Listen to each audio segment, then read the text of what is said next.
Well, two big stories in music this week. First, 2 days ago, the Beatles announced the release of their final single, Now and Then, along with their repackaged Red and Blue albums. The internet's been talking about it nonstop since then.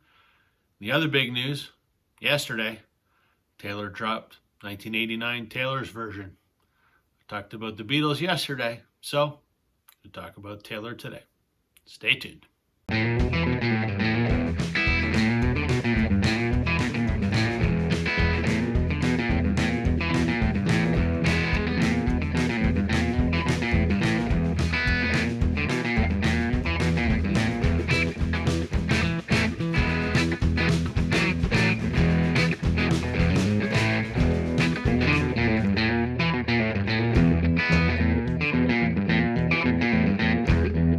Hey, everybody, welcome to Northern Revolutions. I'm Rob. Welcome back if you're returning. Welcome if you're new. Today, we're talking about 1989, Taylor's version. I gave the Beatles airtime yesterday, so we got to talk about Taylor today. I'm a huge Beatles fan, but unabashedly, I am a Swiftie. 1989 is probably the most highly anticipated, I think, of the Taylor's versions. For those watching my video that may not know what that is, because not everyone that watches my video is a Swiftie, Taylor is re-recording her first 6 albums that she recorded with Big Machine Records because they sold the masters and the ownership of her songs to Scooter Braun, who's essentially Taylor's arch nemesis. So she said, "Screw you, man," and I'm going to re-record it. And she's got such a ardent fan base that the fans, myself included, are along for the ride. So I love that she took the power in her own hands and, stuck it to the label, so to speak, and, reclaimed herself. I think that's awesome. One of the many, many things about Taylor that I think is admirable. Whether you like her music or not, there are a lot of people that dismiss her as just shitty pop music, and that's fine. More power to you. I think there's a lot more to it than that. But I just love the fact that this young woman has done what she's done, and for herself, for the music business, for bringing a whole new generation into music, to concerts, and with respect to this channel, listening to vinyl. I mean, she puts out all these numerous different vinyl variants. While I'm not necessarily a fan of that, it gets people into record stores. It gets young people buying wax again, and I think that's fantastic. So I want to talk about Taylor's 1989. I have all of the original albums, and I have all of the Taylor's versions up to this point. And I think that all of the Taylor's versions have been outstanding. Of course they're outstanding. There's no argument on her talent, I don't think. She has limitless resources. She is a billionaire now, arguably the most famous person on the planet. Not probably, she is the most powerful musician in the world.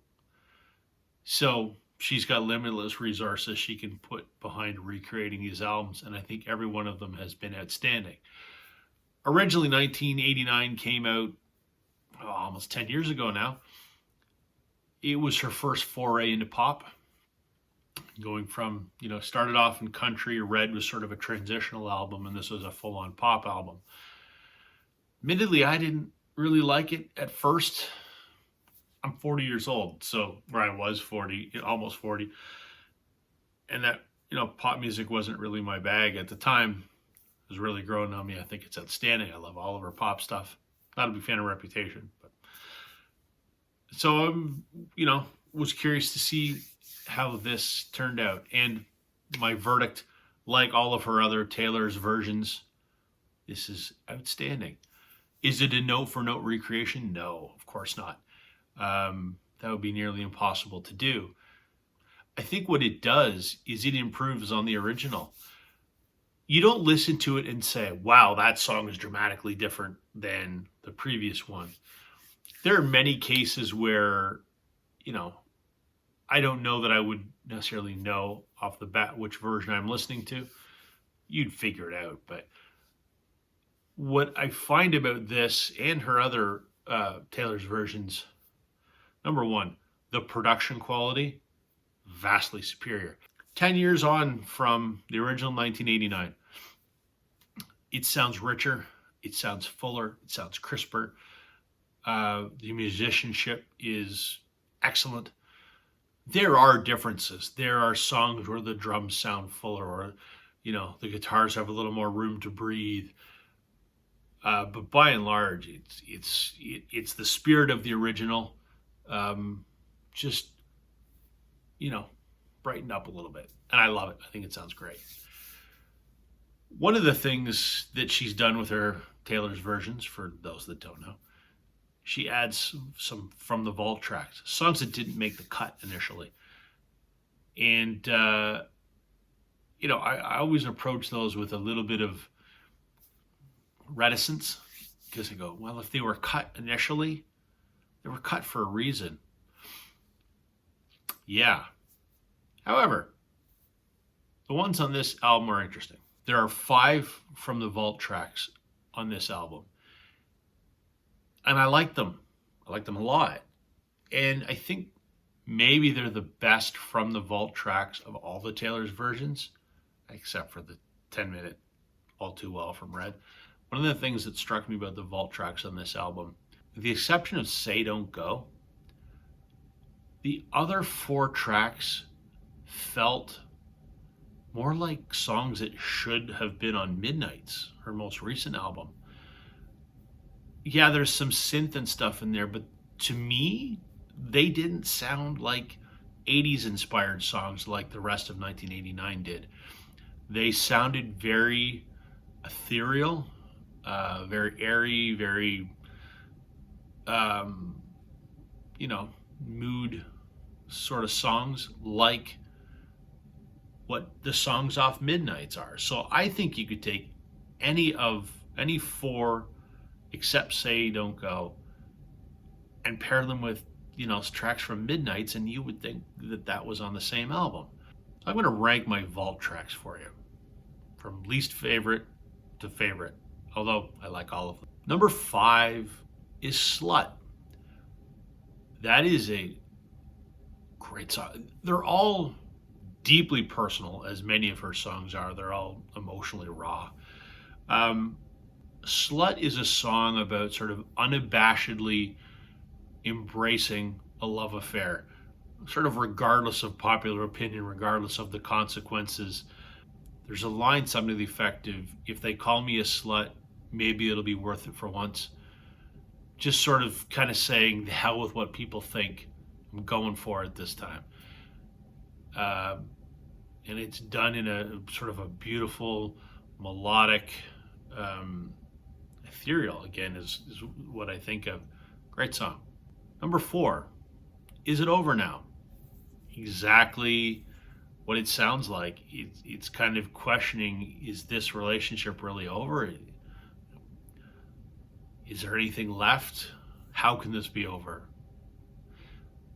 Sort of typical Taylor, but just an enjoyable song.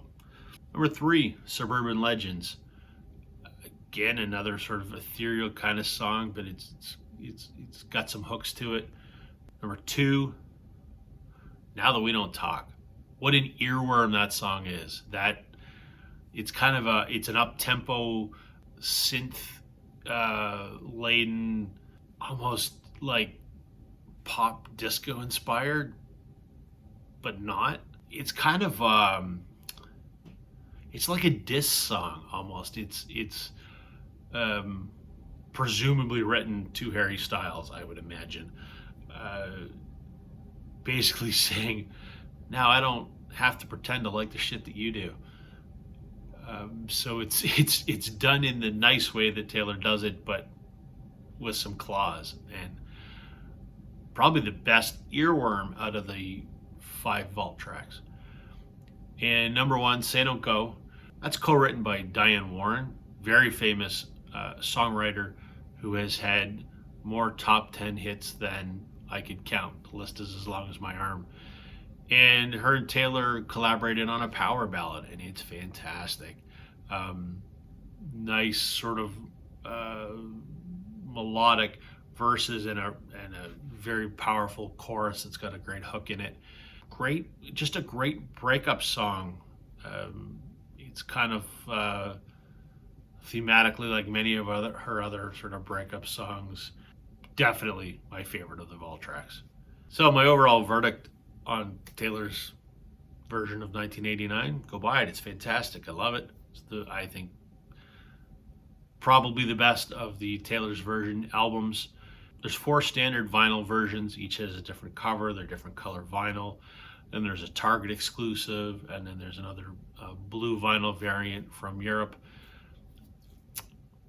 I'm not a fan of all the variants, to be quite honest. Uh, but hey, I only need one. I bought one. Great. It's actually my wife's copy. I'm waiting on mine to arrive in the mail because I pre-ordered a different one.